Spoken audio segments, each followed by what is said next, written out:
Good morning, Ed. Sean Bezilla from Sean Bezilla School of Golf. Thanks for getting me that face-on swing so fast. I wanted to take a quick look at a couple things that I think might help you out here as well.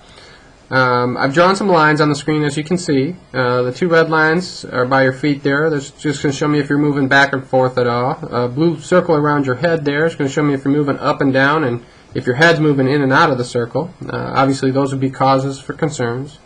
There's a yellow circle between your knees, Ed, and then you'll see a yellow square by the feet. A few things I noticed right off the bat is the position of your feet at address. Notice how they're fanned open. I've got to the right here compared to Grant Wade of the PGA Tour. Notice how he keeps his feet nice and square to his target line. And if you recall when we talked about address position from down the line, you have a little bit of a closed stance as well. We're going to try to square that up. As you work to square that up, let's go ahead and try to square the feet up a little bit more as well, getting them toe to toe and pointed at your target there. Also notice here we've got a position where the hands are in front of the club head at address. If you look at your driver here, you're kind of falling backwards. I'd like to see you get your hands a little bit more forward, and I think as you work on your address position, that'll kind of naturally happen. You'll be able to get in a stronger position from the start. Again, if you recall, your hips and shoulders were pointed right at the target from the down the line view, and your shoulders were relatively square. Let's try to get all that squared up and then put our hands slightly in front of the golf ball. As we start the swings in motion, couple things I'm going to notice right away, and this is just kind of following up on what we talked about yesterday. Notice how that right leg is starting to stiffen up, and that circle between your knees has gotten quite small. Okay, that's a lot of movement going on in your lower half as you're taking the club away. If I put Grant Wade's swing in motion, again he's swinging an iron, but you'll get the idea. Notice how the circle stays relatively the same size. If I go knee to knee here, it's still a pretty wide gap. That's a good, strong base that he's got. He's got his the same type of balance he had at address here at the top of his backswing.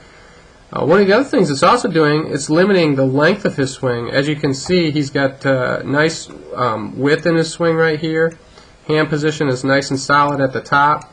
You're allowed to get quite a bit further back or expanded length of swing because you've straightened that leg up and allowed some collapse, if you will, in your hands. We're going to try to minimize that and keep you nice and solid here at the top through better balance.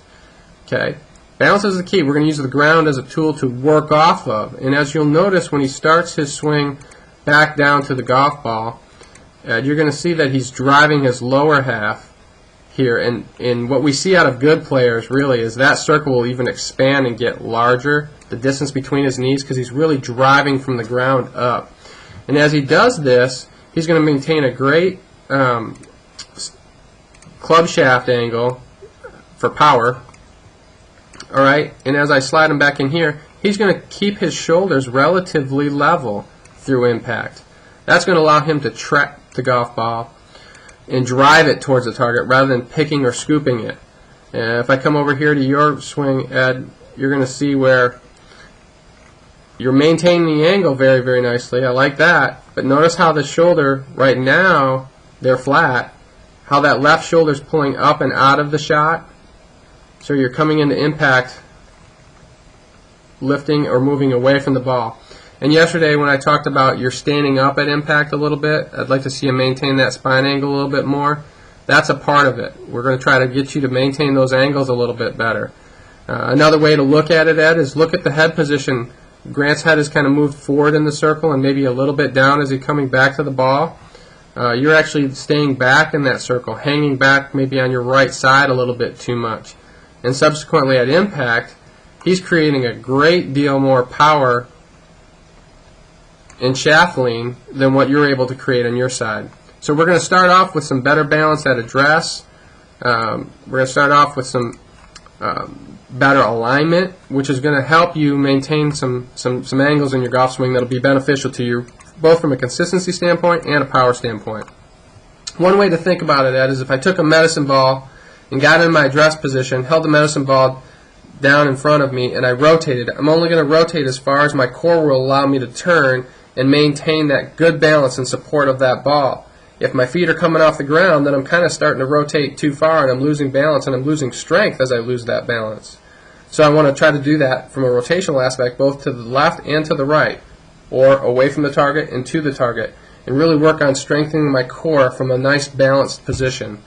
So, a couple key things. Let's try to square our feet up. Let's try to get our posture in a better position, standing just a touch taller. I'm not looking for a lot. Once you start to square things up, it'll feel a little bit more natural. And then let's try to put our hands slightly in front of the golf ball rather than having them fall behind it.